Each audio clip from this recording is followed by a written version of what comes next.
I'm Dr. Gaye Carlson, President of the American Academy of Child and Adolescent Psychiatry, with another of my Screenside Chats for our AACAP members.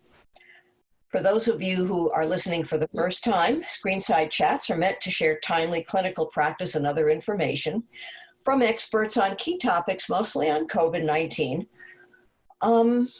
They're reminiscent, actually, of President Roosevelt's fireside chats during the Great Depression and World War II. I'm hoping they'll be informative, comfortable, and fill a niche not otherwise addressed by materials otherwise available. Today, our chats again addresses the question of when and how should child and adolescent psychiatrists return physically to work and start seeing children and families during this pandemic. On my last chats, I spoke to Dr. Celso Arango, who was chief of child psychiatry and head of a large hospital in Madrid, Spain. Spain is a little ahead of us in the pandemic, and I thought he would be in a good position to share insights with us. However, we're opening up in the United States, and I thought it would be useful to speak to one of our preeminent child and adolescent psychiatrists. And so I'm happy to say today we have with us Dr. Tami Benton. Tami Benton is the chief of child and adolescent psychiatry at a very large children's hospital in Philadelphia, called the Children's Hospital of Philadelphia. She is also the Frederick Professor of Psychiatry at the Perelman School of Medicine at the University of Pennsylvania in Philadelphia, and chief of the Division of Child and Adolescent Psychiatry there. She's got so many things, I actually had to bullet them so I wouldn't get lost in my notes. She's also president-elect of the American Association of Directors of Child and Adolescent Psychiatry. Interested in youth suicidal behavior, she was recently awarded the Shelley Leaphart Williams Community Outreach Award by the American Foundation for Suicide Prevention and the Humanitarian Award by the Society of Biological Psychiatry. Her work increasingly focuses on the development of the next generation of leaders in pediatric healthcare and mental health care, and developing partnerships between communities and academic centers to expand access to evidence-based care. At AACAP, Tami has done a ton of things, and most recently she's been on my task force, and I've appointed her to oversee the Diversity and Culture Action Plan on mental health and equity among children of color during the era of COVID-19. I'm also pleased to say that she's this year's Virginia Q. Anthony's Women Leadership Award winner. So Tami, thank you for taking time out of leading all of that stuff to spend time with us. So we were talking the other day, this is what got me going on this, and Dr. Benton was telling me all of the things she's been doing at CHOP, which is the acronym for their hospital at CHOP, to get the services back on their feet again. So where are you now with that, Dr. Benton? So, thank you, Gaye, for that really gracious introduction. The Academy has always been such a support for me during my career. But in addition to that, it's actually where I get most information that helps me run my department, from my colleagues in child psychiatry. And so, as you know, Gaye, the return to work has been really challenging. This whole COVID-19 experience has really challenged, our medical providers, and our patients and families. And, we shut down just like everybody else during COVID. And in collaboration with a lot of the other child psychiatrists nationally, we got together to figure out how we were going to get through COVID-19. So almost everybody immediately and masterfully converted to telepsychiatry, which was actually pretty remarkable. And I think when we're eventually beyond this pandemic and we think about what we accomplished in such a short period of time, it will be very surprising to us that we were able to accomplish that. And then now as we enter this other phase of ramp up, it's a whole different way of thinking about what the future is going to look like for us. And, and how we're going to practice, and what we're anticipating is another surge that's coming up. and, and how we're going to get our clinicians through that, because it's really been very trying for the physicians in addition to our families. So what I can tell you about CHOP is, we, like many other children's hospitals, have quite a few beds. We are over 500 beds, which makes us one of the larger children's hospitals. We have 55 ICU beds, which is a fairly large ICU. During the pandemic, we actually did not see a lot of COVID cases. So we did not have a lot of COVID positive kids. In our adult counterpart, in our Penn Health system, that's where most of the treatment for COVID-19 infections occurred. And there was a significant shift in how beds were allocated. One of the pavilions was transformed into an ICU. Adults, young adults and older adults were shifted back and forth between the adult hospitals, Jefferson, Pennsylvania Hospital, Presbyterian, to accommodate those patients.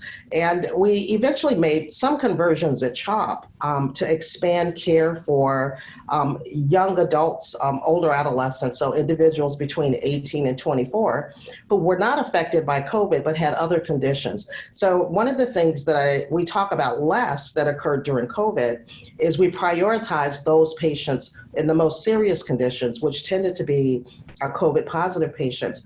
But many of the other patients who needed routine care for chronic conditions did not receive that care. So we actually expanded our continuum to accommodate some of those patients. The number of children in the hospital who were COVID positive was actually quite low.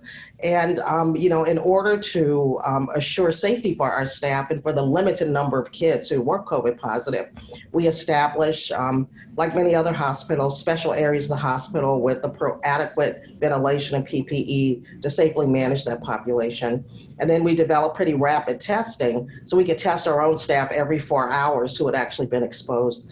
And so, we really focused on making sure that the staff, the nurses, the physicians, and all the people providing care were protected and safe at work. So you picked up the slack for the other people were still sick with other stuff. It isn't like it went away. And so it sounds like a lot of what you were able to do was absorb the care for those kinds of conditions. Is that correct? Yes. Okay. Well, I was going to say, so now we're at the part where we're trying to get back to, I don't know what normal is, but anyway, something other than this. Outpatient departments are re-gearing and getting back to work. What are you doing there? Because I think that probably most reflects what people have to do in their day-to-day life. How are you running those specialty clinics? How are you running any consultation liaison things that you're doing? What have you learned that you can pass along to our members? Yeah, so what's happening right now, I would talk about the inpatient hospital setting with consultations separate from our outpatient general practice and subspecialty care. On the inpatient side, we started a phased ramp up. Actually, on both sides, we started a phased ramp up. Phase one was just bringing a small number of providers back on site. The second phase, we hope to get to at least 50% of capacity. And in the third phase of that ramp up, we wanted to get back to as close as possible to full capacity. And right now, we're in phase two of our ramp up. On the inpatient hospital side, it's different and a little more challenging because the rate of bringing people back on site for consultations very much relies on the ramp up for the medical clinicians. And so as the medical providers started to expand care and access, it required a larger number of our clinicians to come back to the hospital. We happen to have a fairly large inpatient service. So the inpatient service consists of about 50 psychologists and a team of about 11 psychiatrists. And it was very challenging to reintegrate a lot of those clinicians back into the healthcare setting. That was true for the pediatric services and for psychiatry. And a lot of that really had to do with the fact that school was out. People had been home taking care of their children. They didn't have other arrangements because daycare and schools were not open. And then there was a tremendous amount of fear about returning to work. And the way we the way that we closed services back in March really created a situation where most of the clinicians had actually not been on site since we closed and converted to telehealth. And so for those who had spent time in the hospital, even if it was episodic, if they were on call or if they were rotating shifts, it was much easier to come back to work than those who had not been on site at all. And so that was cold turkey then for the people who'd been out and now they're coming back. Yeah, and it really required a lot of work, and it still requires a lot of ongoing work to reassure people that, one, it's safe to return to work, that they're not coming to work exposing themselves or their family members to risk. And then in addition to that, we're looking at how can we alter schedules to be able to accommodate the needs of, our clinicians. And so one of the things that we've been working on is trying to make work as predictable as possible, so that in a time of tremendous uncertainty, when nobody really knows what's going to happen, we wanted to create at least one situation where folks did know what was going to happen, and that we would be able to create an environment where there was some control over your schedule.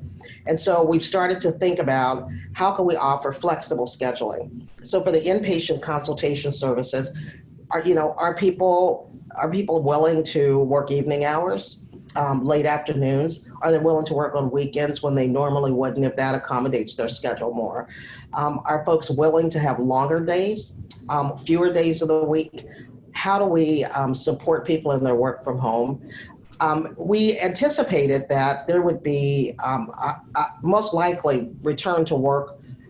I anticipate will always be a combination of in-person and telehealth. But with the rapidly changing environment around telehealth, we're not sure what the reimbursement is going to look like. But in our future, we're predicting that people can have a combination of both. And that allows a little more flexibility scheduling.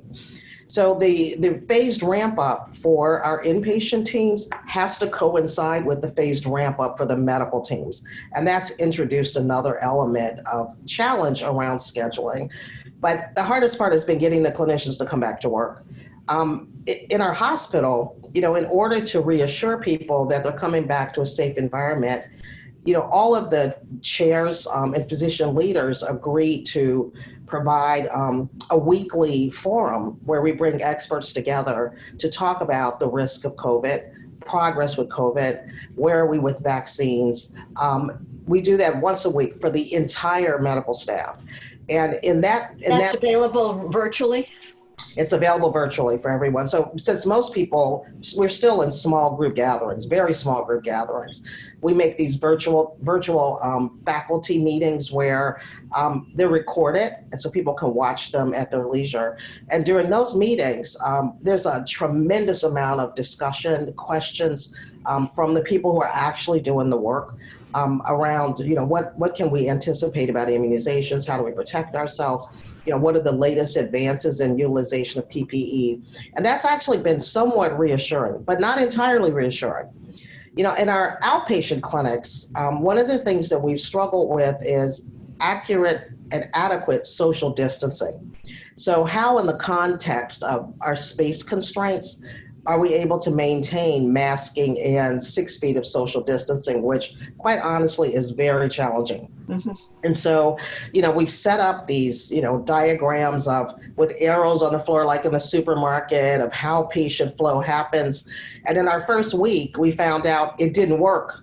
It just didn't work because you didn't anticipate things like maybe the nurses were walking in a different direction, or maybe a kid went to the bathroom and they didn't follow the arrows. And so I've started a series of simulations where we're actually practicing, what does it look like to move people through the clinic? And I'm not at all sure that we're going to be able to meet our ramp up goals with our current space configuration. So we're still working on that. So it sounds like a great model for what the schools, God bless them, are going through. I was laughing because I was at the supermarket yesterday morning. I'm old enough to do the early morning hours, and they've put all those arrows in, and the arrow was coming down an aisle that I usually go up. And I'm thinking to myself, I don't want to go in this direction. I now have to go all the way around just to go in that direction. So I can imagine that it would be difficult. But so that's really interesting about the having the forum where people can talk about their concerns and get information updates and so forth. Do they get reassurance from each other? Because it seems to me that the people who've come back and are doing okay ought to be able to provide some degree of support for the people who are feeling anxious. Or is the fact that people can't really associate with each other, is that one of the things that's standing in the way of providing more sort of group support than you might otherwise want? So Gaye, that's a really excellent question. We actually are doing quite a lot of group support. Some lessons learned for us is that the consistent communication through all of this is key. And so each one of the programs has their own weekly town halls, but they also have virtual happy hours and other things that others are doing across the United States to be able to share experiences, but also to be able to share some fun time to get to know each other's families, because that's maintaining their mental health has been a major challenge. And I was going to talk a little bit about what we've had to do to address some of those concerns, but definitely not being able to see each other makes a huge difference. And I think now that we're coming back on site, people are a little more relieved because they are seeing folks. But there's still a significant amount of anxiety around, COVID-19 and, what are the risks to being at work? And, so there's a lot of group support. I think we went a little bit overboard with messaging to folks. So they were getting 50,000 emails from me, and then 50,000 emails from their program, then 50,000 emails from the institution. And it really was alert fatigue. And so we had to find some ways to digest the information that people really needed to be able to do their jobs and to deliver that in a way that was acceptable. So we started a weekly newsletter, which we'd never done before. We had to find ways to communicate what everybody needed to know to be able to do their jobs. And so that has actually been very helpful. And then, of course, there's the patients. The patients didn't want to come back either. They, got accustomed to telehealth. They became accustomed to being at home and being able to do video visits and not worry about safety. So it really was a requirement that the clinicians felt comfortable coming back to work in order to convince the patients to come back into the clinic. Why? I know why I don't. Where telehealth is a problem for me, and that is I see complicated kids who you really need to have a situation where you have some control over what happens with the child, and having a hyperactive kid who doesn't want to sit in front of the camera is kind of is difficult, or having a recalcitrant teenager who won't cooperate. I wouldn't have a problem in my office, but I do have a problem online. So those people have to come back. But why do the other ones have to come back? Is it a payment thing, or is there some other reason that you want them back in the clinic? So many of the patients have to come back. Were young people with mood disorders, or young people had intermittent suicidality who are in our mood programs. And so because you've not seen them in real life for some time, it's really important to be able to assess their level of suicidality. One of the things that we've been observing is that for a lot of our depressed adolescents and our anxious adolescents, the clinicians are reporting much more suicidal thinking for that population of kids. And, one of the major drivers for patient admissions to the hospital is the emergency departments. And the emergency departments have just had much lower volume. So to maintain safety, families aren't coming into emergency departments. So you're kind of struggling to balance, managing kids who have some concerning symptoms without access to the emergency department in the way that you would expect. And so it's really about kids who haven't been seen through COVID, who you were able to safely maintain for some time. But it's like all of the other medical specialties. There were kids you just didn't see because you didn't really need to during COVID, but eventually they need to be seen because they haven't been seen for a while. And so those are some of the folks who have to come back to the clinics. So speaking of the suicidal kids, I know that's one of your areas of interest. Are you aware of any virtual suicidal approaches, or has anybody come up with anything to help that particular population of kids? Yeah. So, I mean, there's a really nice pathway that I discovered on the AACAP website for making assessments of suicidal youth. And, essentially, there's not really a standard for how you assess those kids. What we've been trying to do is we've been trying to use the Columbia because we implement the Columbias throughout our whole practice, we continue to implement them electronically.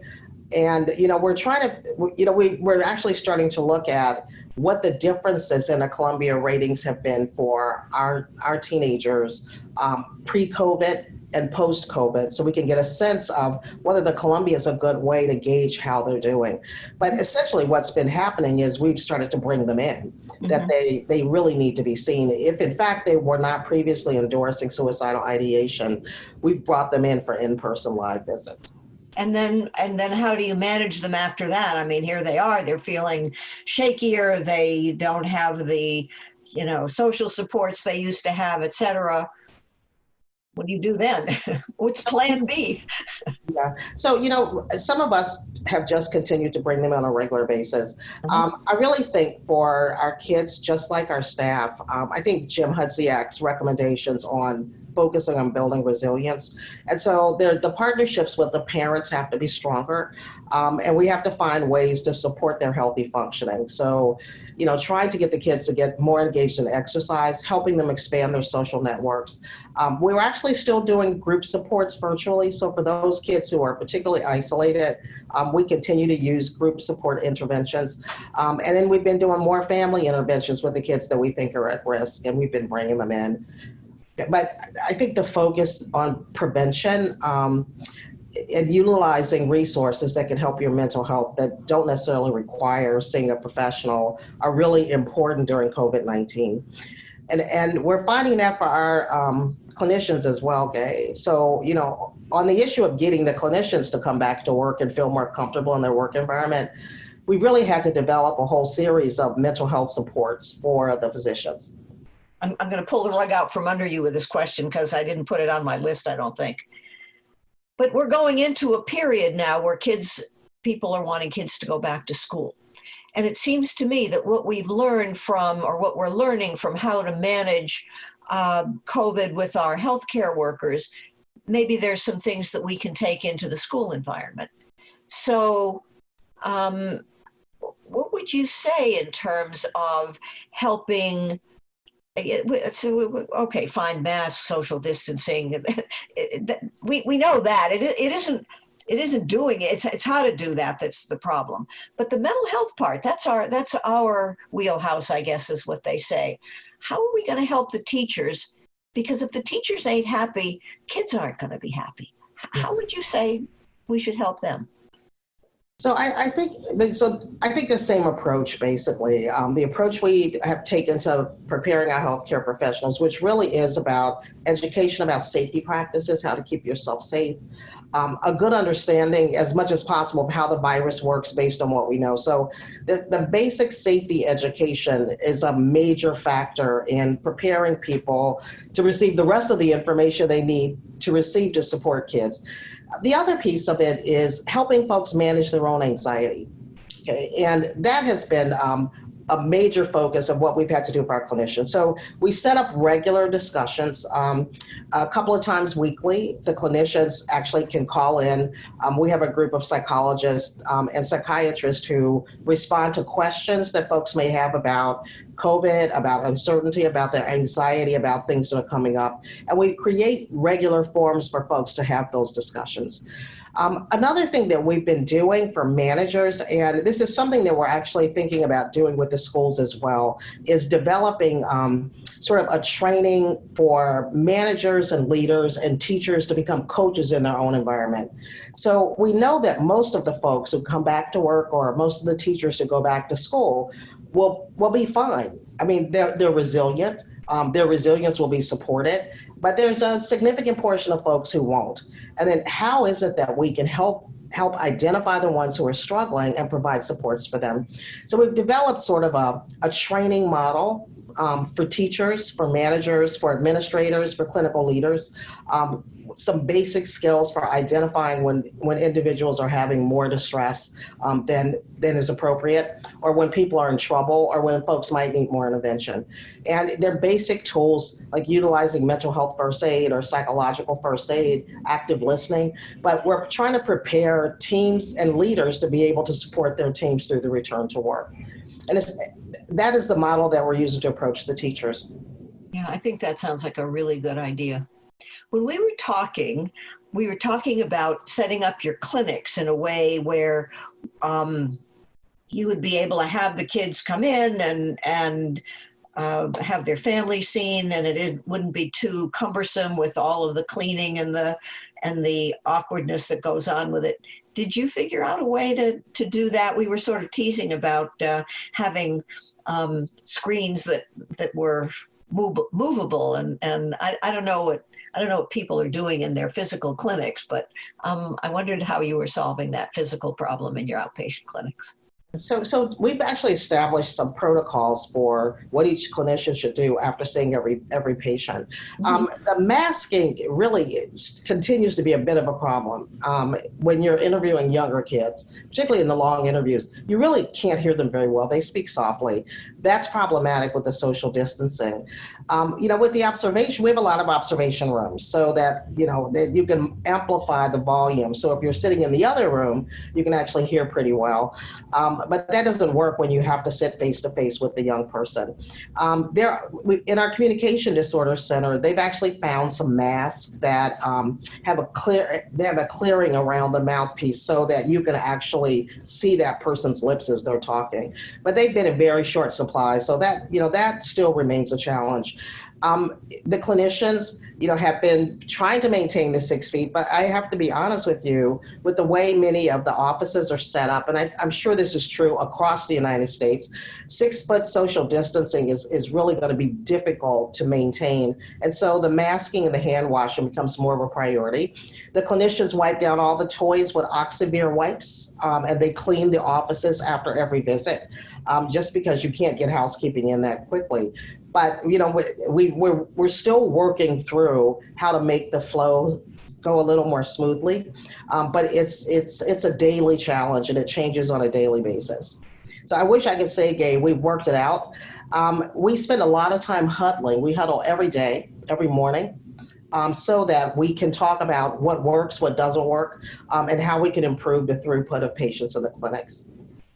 What we need, I think, is as people in positions that you have. I don't know whether you're going to build this into your AACAP president role, but it sounds to me like the leaders of different children's hospitals or just different programs in general could really benefit for the same kind of support groups that you're talking about with the leadership in your hospital. I mean, people learn and try different things. We need to be able to communicate that in real time rather than a publication. I think that would be true, Gaye. I mean, it's this whole COVID thing. I believe it's really been very remarkable to me to watch leaders in child psychiatry really step up and develop very creative and innovative ways of managing all the aspects of this pandemic. So, we talk often. We've had the town halls. You've held some town halls through AACAP, which has been really informative to our members. But I do believe that as we're looking at this next, the surge that's coming, I wish I could say the next wave, but the last wave's not over. What we can anticipate is a surge in the fall. And we're trying to prepare for that. And, there's some lessons learned. Sending everybody home may not be the solution. It makes it really hard for folks to come back. So we have to think about that differently. And we really have to be proactive in thinking about how we're going to support the mental health of our physicians through this next wave, because there hasn't been a lot of relief. So we started all this in March, and now we're approaching September with another anticipated surge. So it's not as if folks have had time to really recover from the last one. How are we going to support our physicians? How are we going to support our trainees? So one of the things we've been focusing on is preparing ourselves to support the mental health of the workforce. In addition to the ongoing support groups, like some other programs, we're setting up a 24-hour support line for physicians, so that if they have questions or concerns at any point during the day, they can call and a clinician will answer the phone and be able to respond to their questions and concerns. We are also expanding that sort of train the trainer model, so that the clinical leaders and the administrative leaders know how to prevent and identify challenges for our physicians. And then the other piece is we've actually adapted something from Penn. So Penn Medicine has established a platform called Cobalt. It's really, really phenomenal. This Penn Center for Innovation and the Department of Psychiatry have established a software platform that allows any person to access a menu of services from their phone. And so utilizing Cobalt, they can identify wellness resources, education resources, peer-to-peer consultation, group support, and or a clinician if they actually need more individual treatment. And we're modifying the Cobalt platform to be able to accommodate the child psychiatrists and the child psychiatry residents and fellows. And so we're really trying to prepare for the next wave by strengthening our staff to be able to address what comes up and support their resilience. I think that's really insightful of you, and I'm not surprised, given your leadership, that you've thought along those lines. I think we've probably come to the end of this discussion. It's a really good place to end because I hear some optimism in there. I think we have learned a lot as we've gone along with this. And I think facing it honestly is one of the most important things that we can do, so that we are able to continue to function. So I thank you very much, Dr. Benton, and I thank our audience for tuning in. And I think probably our next chats will go a little bit into more depth about how we can help schools. So thank you again. And thank you, Gaye. Thank you all very much for tuning in. This is Gaye Carlson for AACAP's Screenside Chats.